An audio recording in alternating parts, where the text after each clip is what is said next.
So I am Josh, and super nervous up here, but I'm the director at Cleveland, Tennessee, and some stats for you real quick because it's a little important for later. Last year I recruited 34 people to my Cincy team. Woohoo! I also earned annual mentor for the third year straight. Dang good. But I'm also that friend who can work in you should join Cincy into pretty much any conversation. So I know what you guys are probably thinking. Awesome, we're having another recruiting talk. I can't even get my mom to host a party and she still expects free wax from me. Y'all know what I'm talking about. So here's the thing, I'm not a natural salesperson. I'm just that funny guy who figured out how to work it into real life. And that's without turning every conversation into an awkward sales pitch. So what works for me? What's my secret? I stopped trying to convince people. Instead, I started looking for little moments to share how Cincy fits into my messy, my funny, my dog hair covered life. And if you see me walking around, you've seen our little baby Chloe, right? Yes, she's here with us, so that's why I say dog hair, because she's not our only one, trust me. So here's how I do it. So like when somebody at the store says what smells so good, I may say, you know, that's me. I sell happiness in wax form. So some everyday situations, maybe you're at the hair salon and your stylist says, I wish I could take my kids maybe to Dollywood. I'll say, you know, funny enough, Cincy just paid for our last trip. Would you like to hear how?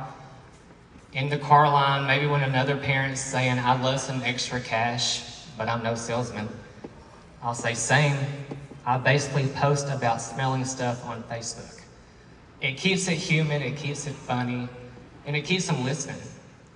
So some go-to conversation starters. Here are some of my lines. I never planned to do this, but it pays our car payment. Actually, it pays two of them. Or, if you ever want to know what it's really like behind the scenes, just say the word. It's a little wilder than you think. Especially with me, because I'm a little nuts. So these are not scripts. They're just icebreakers that make people curious instead of defensive. So, how many of you love to hear the word no? Nobody? Yeah, me neither. So this is how I handle them, and I do it with a grin. So at first, when I heard the word no, I take it personally. And I'm sitting here thinking, you know what, cool, you absolutely hate me. You hate puppies, you hate happiness. You just hate the whole world. But now I hear no as, not now. Sometimes I may even say, fair enough, I'll check back when your boss makes you mad again. For those of you who work out in corporate America, you know how that is. It keeps it light, it keeps it real. And one of my favorite real life stories when it comes to this, I had one of my recruits, she started by hosting a party. She did absolutely phenomenal in this party, way better than I expected.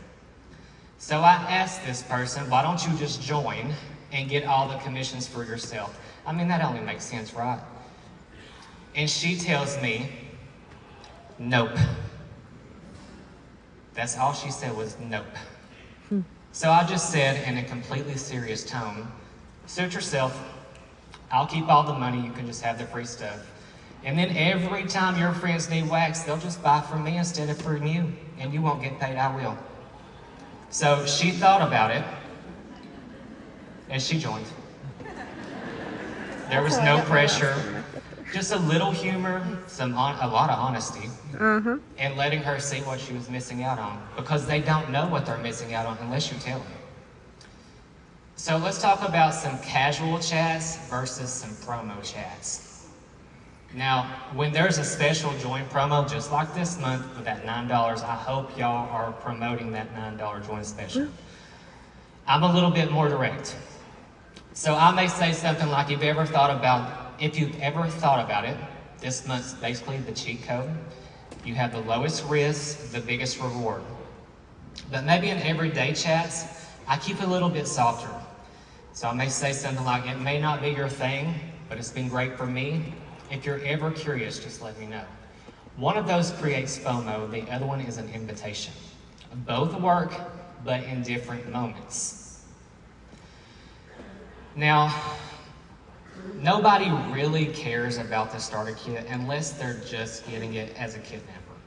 What they care about is what the opportunity can do for them. So maybe they love discounts. You're going to tell them, guess what? You're going to save some money, 20 to 25%. If they need some extra cash, I would say, guess what? My first paycheck paid for groceries. Maybe they're looking for fun. Y'all, we get paid to party. It's about them. It's not about you. It's not about me. So when they see themselves in the story, that's when it starts to click. So why this works, y'all? Since I've stopped pushing and starting sharing my stories, again, remember at first I told you I got 34 recruits last year, earned annual mentor, and the best part, I have a team of people who choose to join, not people that I pestered into joining at midnight eating a whole bag of chips. So, every no is still a win. So even if they say no, they still may host a party, they may refer a friend, they may come back later when Starbucks raises their prices again. So really, no is just not now, but ask me again when life changes, because you know it's going to change. So I do have a challenge for you guys.